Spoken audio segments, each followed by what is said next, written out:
অবাধ, স্বচ্ছ এবং সবাইকে অন্তর্ভুক্ত করে জাতীয় নির্বাচন আয়োজনে বাংলাদেশের প্রচেষ্টাকে আরও জোরদার করতে গুরুত্বপূর্ণ সহযোগী হিসেবে কাজ করবে জাপান। এ লক্ষ্যে নির্বাচন কমিশনের দি ব্যালট প্রজেক্টে অর্থায়নের জন্য জাপান সরকার এবং জাতিসংঘ উন্নয়ন কর্মসূচি ইউএনডিপি আজ একটি চুক্তি স্বাক্ষর করেছে।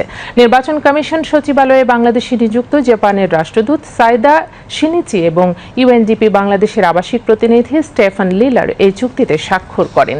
এ সময় উপস্থিত ছিলেন প্রধান নির্বাচন কমিশনার এএমএম নাসির উদ্দিন এবং জাপানের পররাষ্ট্র মন্ত্রণালয়ের আন্তর্জাতিক সহযোগিতা ব্যুরোর মহাপরিচালক ইশিজুকি হিদেও। চুক্তির আওতায় বাংলাদেশ নির্বাচন কমিশনের প্রাতিষ্ঠানিক, কারিগরি এবং কার্যক্রম পরিচালনা দক্ষতা বৃদ্ধির জন্য জাপান 695 মিলিয়ন জাপানি ইয়েন বা প্রায় 4.8 মিলিয়ন মার্কিন ডলার অনুদান দেবে। প্রধান নির্বাচন কমিশনার এএমএম নাসির উদ্দিন জাপানের এই সহযোগিতাকে স্বাগত জানিয়ে বলেন, এই চুক্তি ইসির কার্যক্রমকে শক্তিশালী করতে এবং জনসাধারণের আস্থা ও গণতান্ত্রিক মূল্যবোধ সমুন্নত রেখে নির্বাচন আয়োজনে সহায়তা করবে।